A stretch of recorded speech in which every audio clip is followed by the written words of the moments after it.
National Science Foundation, where discoveries begin.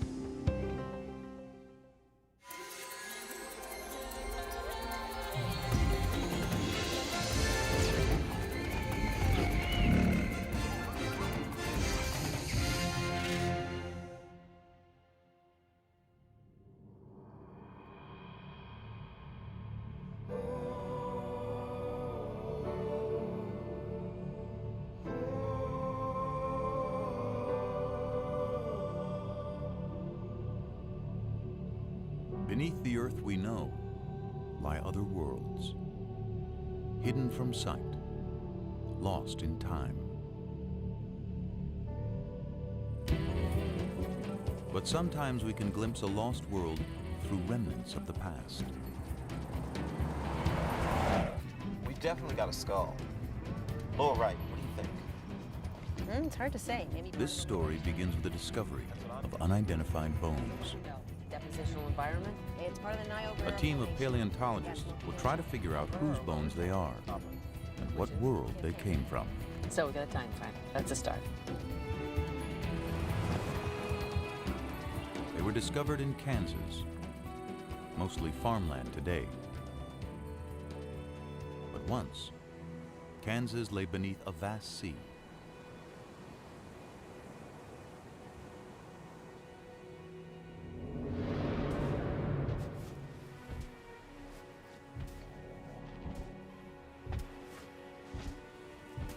It was 82 million years ago, during the age of the dinosaurs.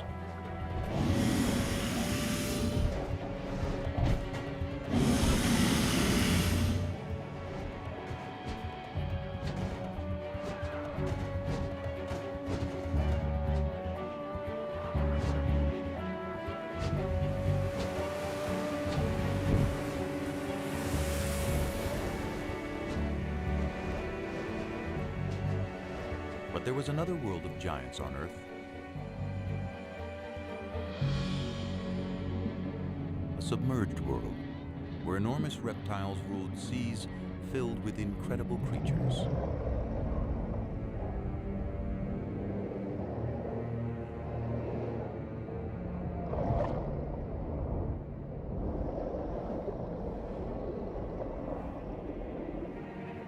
These were the most dangerous seas of all time.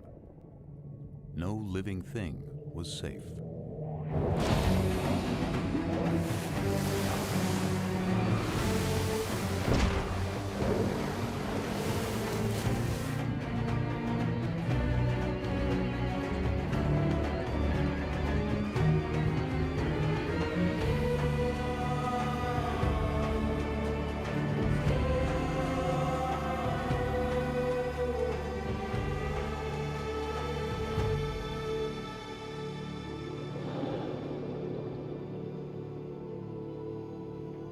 The great marine reptiles disappeared long ago, and time has buried their world.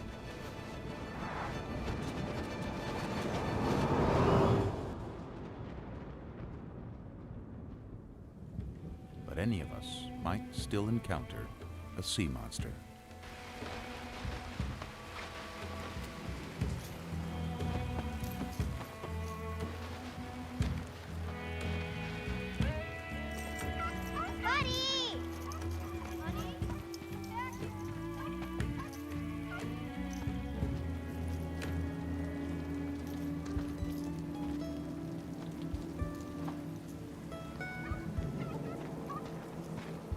As if from nowhere, the distant past returns.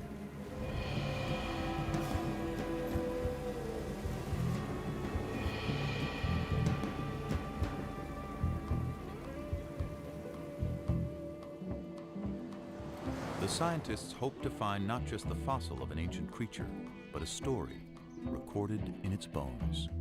Grab your tools.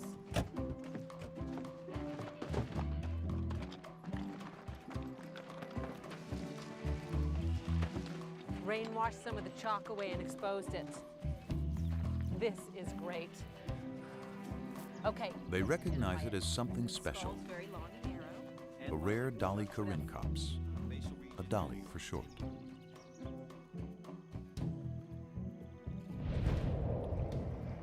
It was a marine reptile of the late Cretaceous,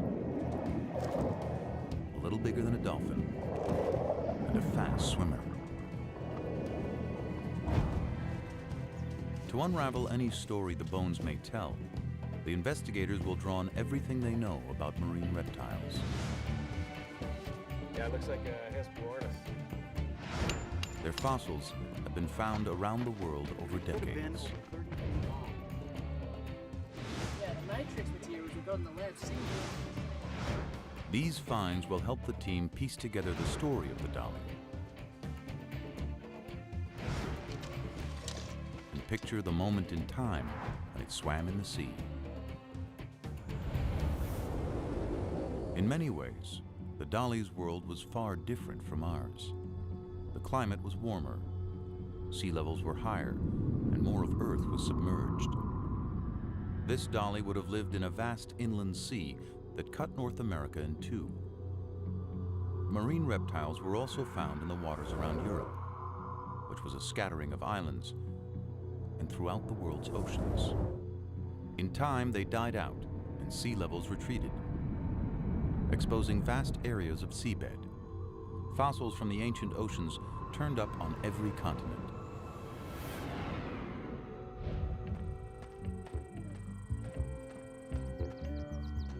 A discovery in the Australian outback offers clues to how the dolly's life may have begun. It seems to be laying out in a pretty consistent pattern. 95% of the fossils we're finding here are the bones of juveniles. So many small bones in one area suggest that marine reptiles gathered in protected shallows to give birth. And in North America, that's how the story of this dolly begins to unfold. Imagine that one of the creatures in the shallows is a pregnant Dolly corincops. She gives birth to a male, 18 inches long and colored like his mother.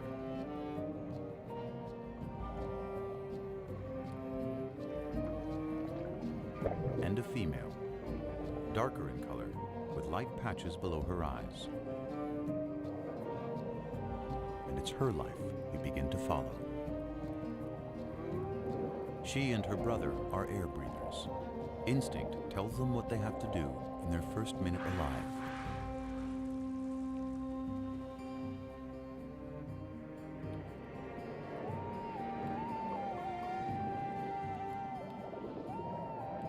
From the beginning, the little female and her brother practice skills they'll need one day, when they'll have to leave the safety of the shallows for the dangerous seas beyond.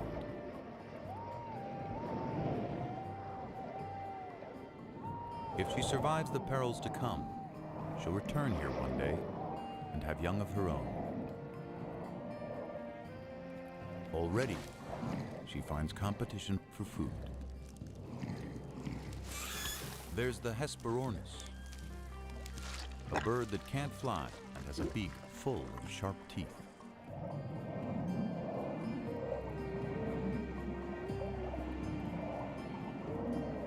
And the Styxosaurus, a distant cousin of the dollies with a supersized neck.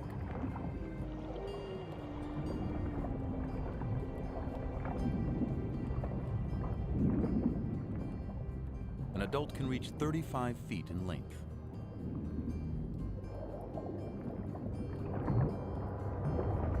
More than half of it, neck.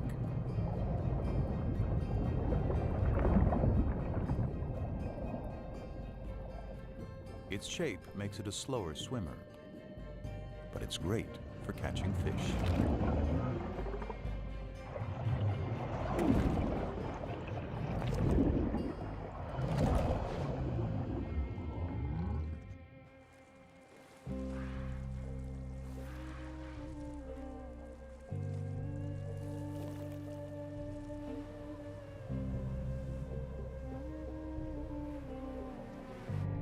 The little dolly soon comes across creatures that move by pumping jets of water from their shells.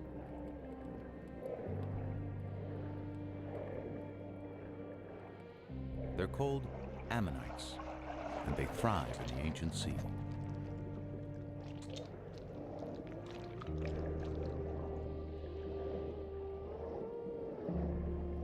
They have rock-hard armor, and perhaps another defense. Swim too close like the little female, and get a face full of ink.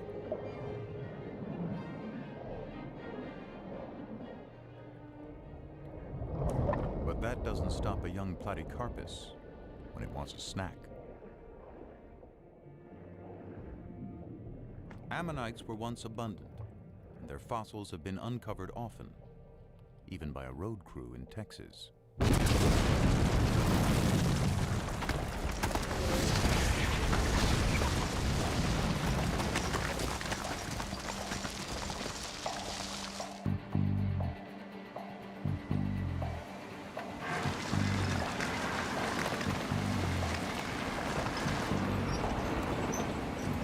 Ammonites. A lot of them. There were many kinds of ammonites, and we know when most of them lived, so their fossils are like markers in time. Identify an ammonite, and you can date other less common fossils nearby. That helps place dollies in the long history of marine reptiles. It began some 250 million years ago in the Triassic period, with land reptiles that moved into the sea. They developed webbed feet, then flippers. Some had elaborate armor. Into the Jurassic, they continued to evolve. To see at great depths, some had eyes the size of dinner plates. Top predators grew immense and powerful, reaching their peak in the late Cretaceous, near the end of the dinosaur age. The very time when the dolichorhynchops lived.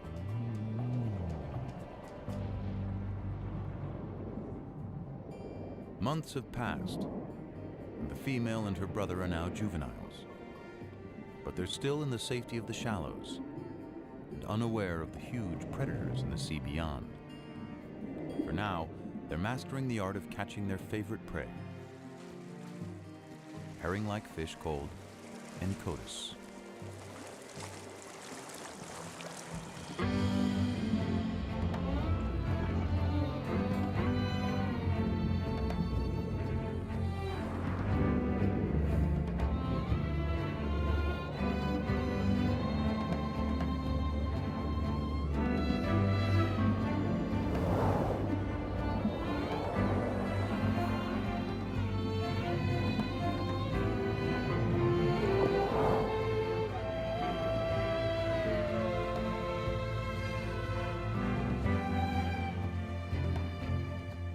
Then one day, everything changes for the dollies. Perhaps it's a change of seasons that causes the untold to head out to sea on a migration. The dollies must follow their main source of food. And that means the young female and her brother must now set out on the journey of their lives, trailing their mother from the shallows out into the western interior sea. It's about the size of the Mediterranean and only a few hundred feet deep. But somewhere ahead are enormous predators.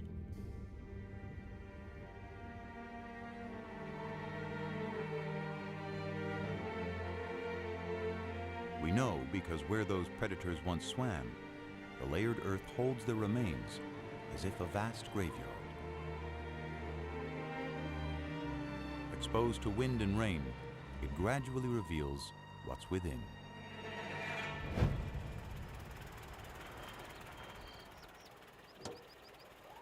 A remarkable discovery was made by Charles Sternberg and his sons, pioneering fossil collectors in the American Midwest.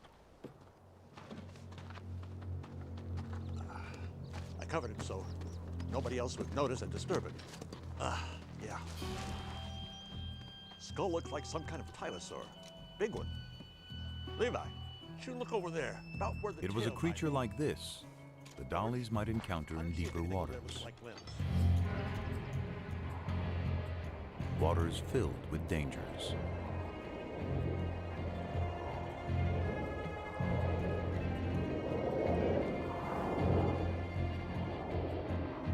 The Tusateuthis was a massive hunter, like the giant squid of today. Up to 30 feet long and abundant in the inland sea.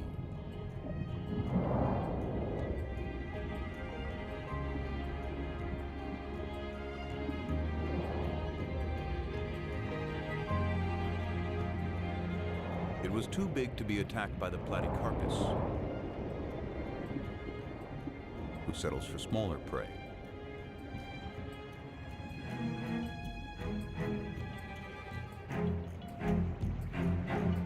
Platycarpus itself was fierce, but not in the same league as its larger relative, the creature the Sternbergs had found.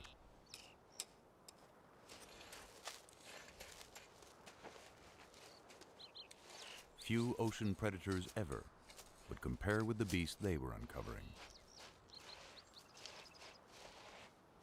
Think I've got some tail vertebrae over here. Could be lower limb bones. Part of a paddle. Skull here, paddle there. Tail vertebra over there. This fella could be giant-sized. It was a giant with no enemy.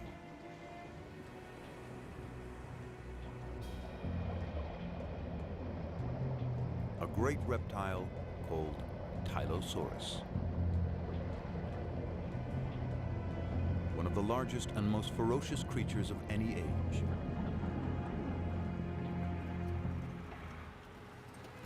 A fossil of a closely related beast tells us more. תבדוק מה מצאנו פה? וואו, חבריה. תראה מה זה, איזה דבר ענק. יא ביי.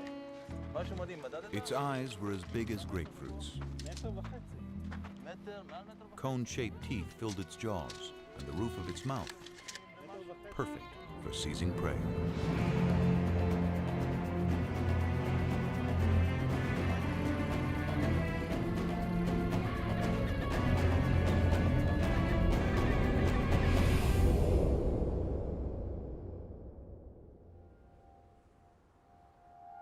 The Tylosaurs were out there, but there were other predators more easily spotted.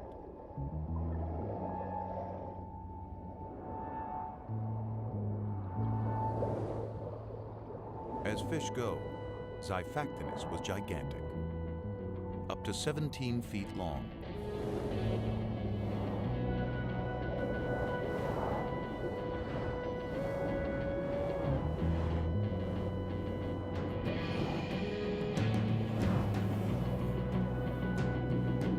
More than twice the size of the little female dolly.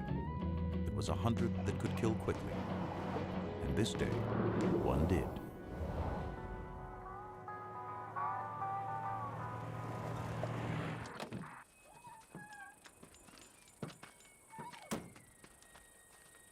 We know what happened from a fossil excavated in the Badlands of Kansas by Charles Sternberg's son, George. Mr. Sternberg, I called from the newspaper. There's a lot of talk about what you found out here. Glad you could come. Well, thank you. Caught a pretty big fish here. What is it exactly? This is a 13-foot Xiphactinus, but there's more to it. As I went through digging out the fossil, I noticed something beneath the ribs. I found some vertebrae, kept on going. Turned out to be an entire animal inside.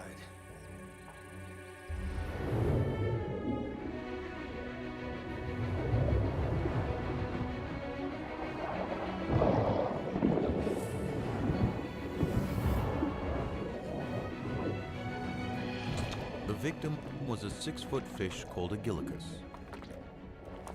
Such a mouthful that swallowing it killed the Xiphactinus, a prehistoric victim of gluttony.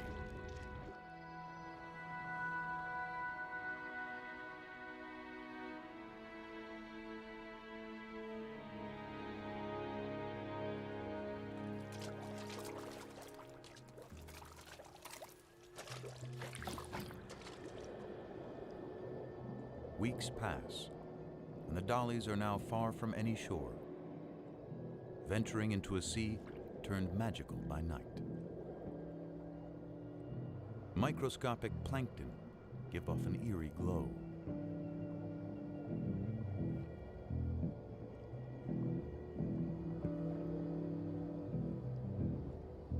Under cover of darkness, the Incotus rest, not quite sleeping.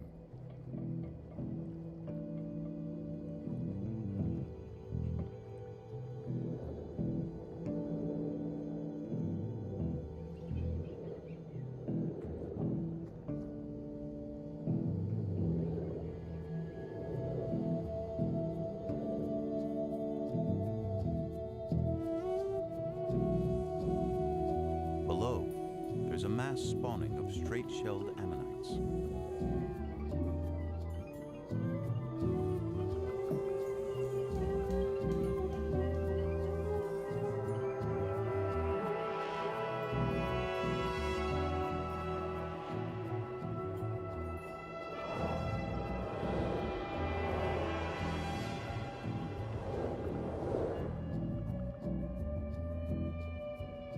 The dollies keep their eyes trained for predators, and one is about to change their lives.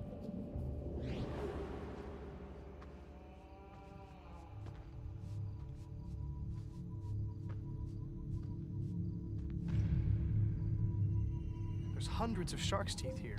After a long day hunting fossils, Here's a two amateur collectors unearthed the wealth of shark's teeth.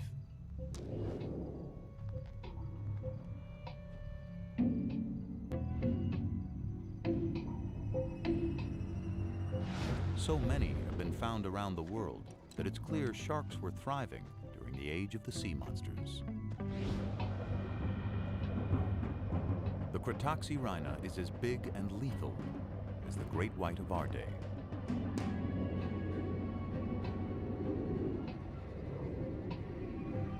It slices its victims into bite-sized chunks using razor-sharp teeth.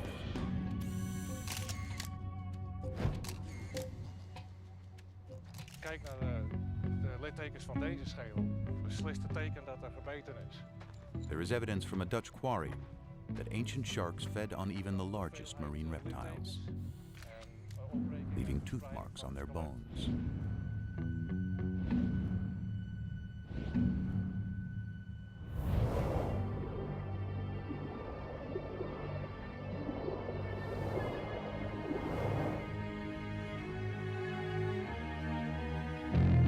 The female and her brother are being watched.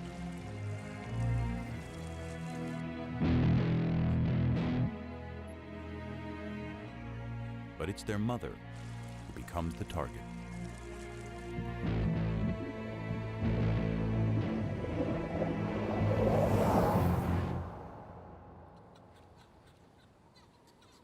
Their mother is gone, but it isn't over. A smaller shark goes after the young female. She's wounded, but she survives the initial charge.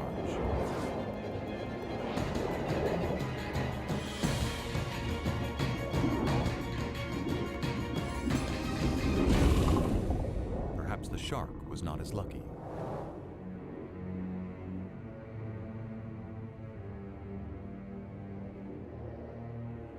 Her injury will heal, though she'll always carry a shark's tooth embedded in her flipper. The two youngsters must now continue on their own.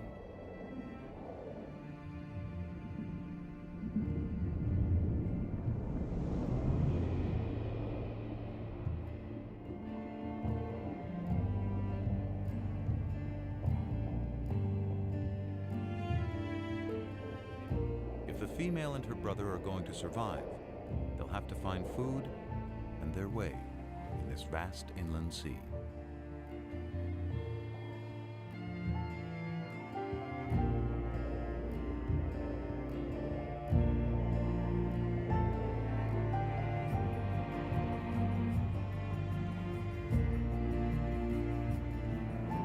Finally, they see something familiar. A school of Incotus, trailed by other dollies.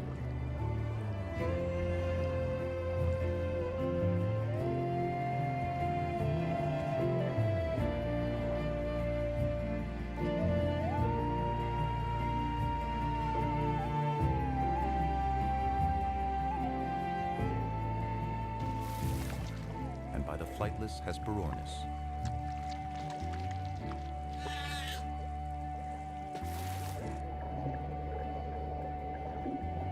But nearly anything in the sea can be a meal for a tylosaur. This one died with a full stomach. Yeah, it looks like a Hesperornis. Big as a pelican. Maybe bigger.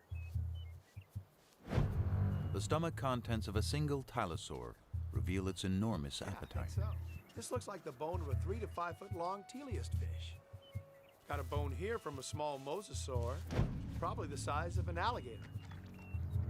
And it seems like he swallowed a shark. Big eater, this guy.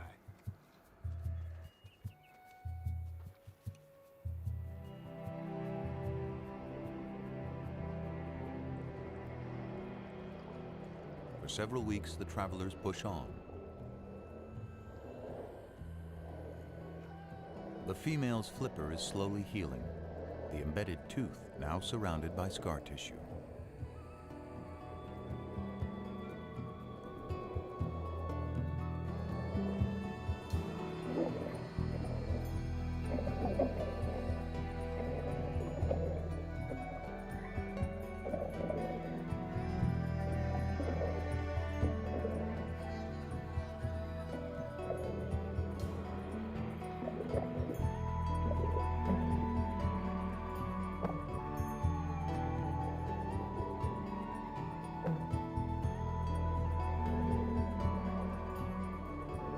The young female is drawn away by a potential meal of squid. One escapes among a colony of crinoids, prehistoric relatives of sea stars, perhaps swept up from the bottom by currents.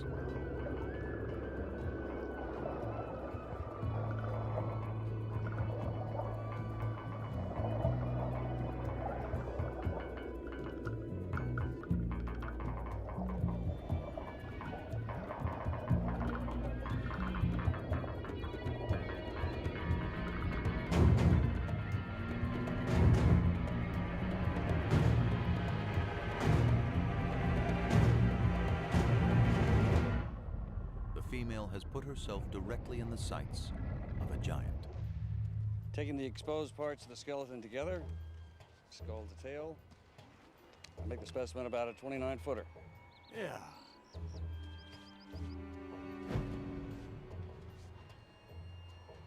There's something in the stomach.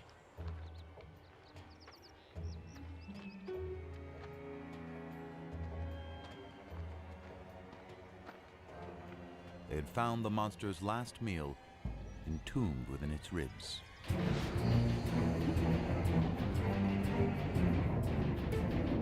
Because dollies are fast, a tylosaur's best bet is to catch one by surprise.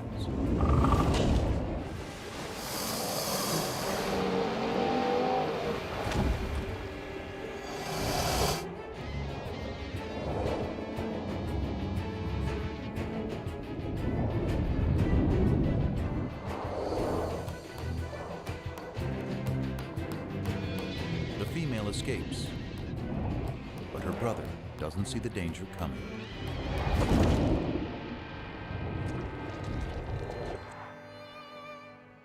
The Sternbergs had discovered a story locked in time of two ancient lives intersecting.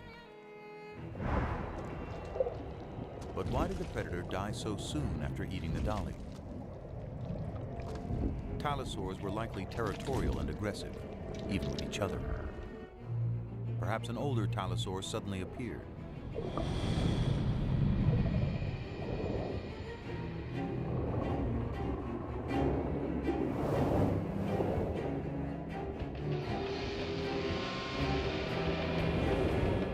The younger tylosaur is threatened and tiring, slowed down by the large meal in his stomach. The female dolly is forgotten.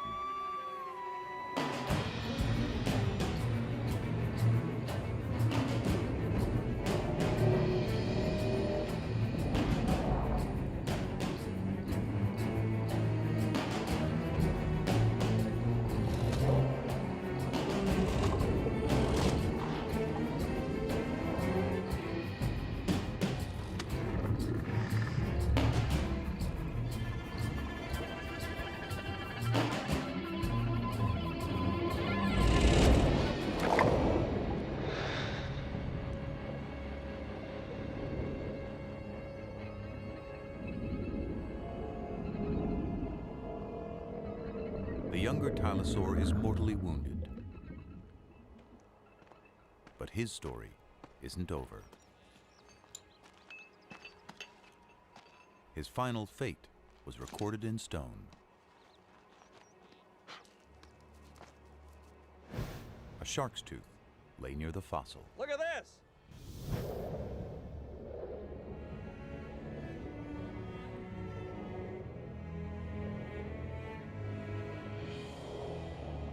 The female moves on with the others. Soon, the scavenging will begin.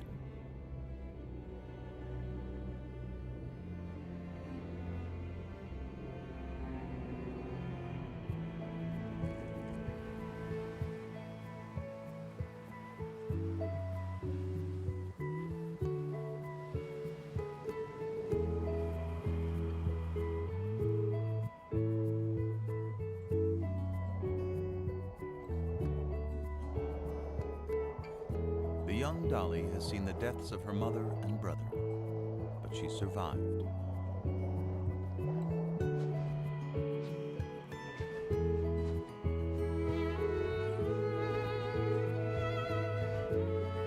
Each year, marine reptiles gather again in the birthing grounds of the shallows. Among them is the dolly with the wounded flipper, now fully grown. She's completed her journey and returned to the waters of her birth. And after several seasons, she becomes a mother. Her young will grow larger and stronger, and one day set out on their own journeys through the inland sea. Day by day, month by month, life plays out.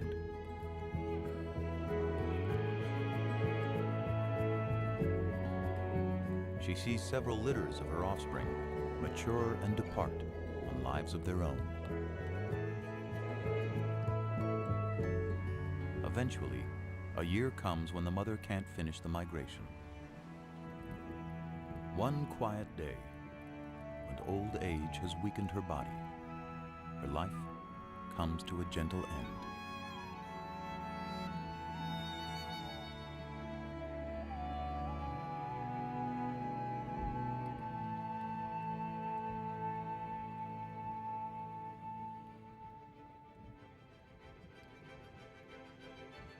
Millions of years worth of days and nights and seasons pass as she lies undisturbed. Sea levels rise and fall.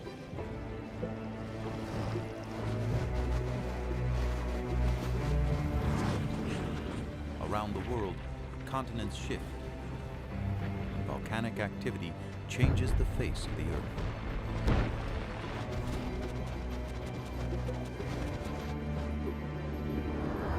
New species appear, and old species vanish, including the last of the sea monsters.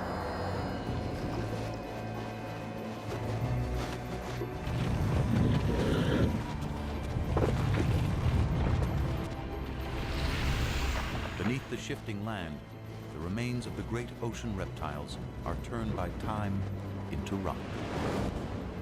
Daddy? And lie hidden until exposed. Daddy?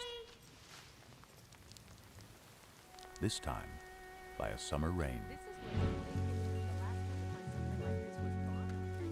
It might be a complete specimen.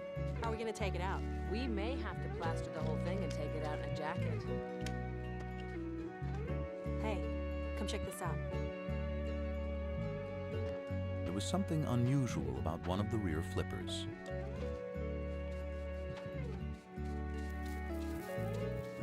shark's tooth embedded between the bones.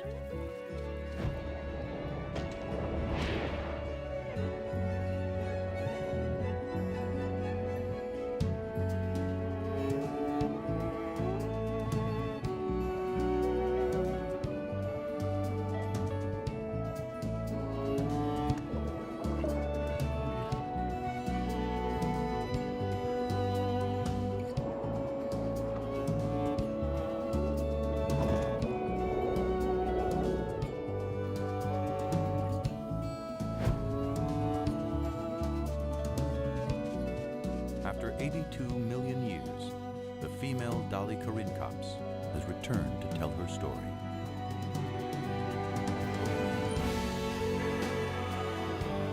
There are countless other creatures still buried within the layers of the earth, waiting for us to find them, waiting to tell us stories of our world when it was theirs.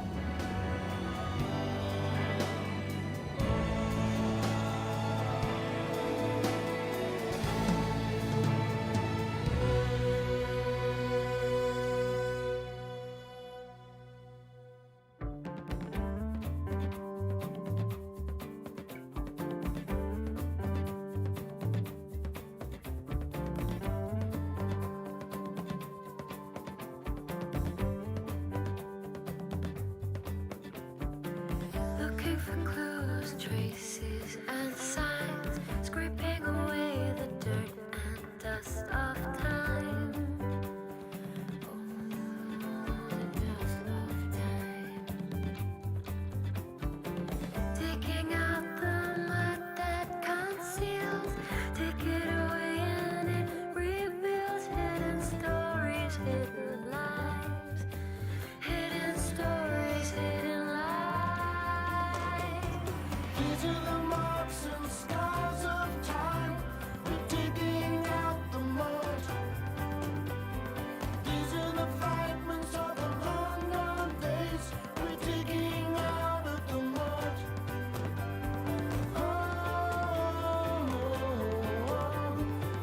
Burning stories of a different life.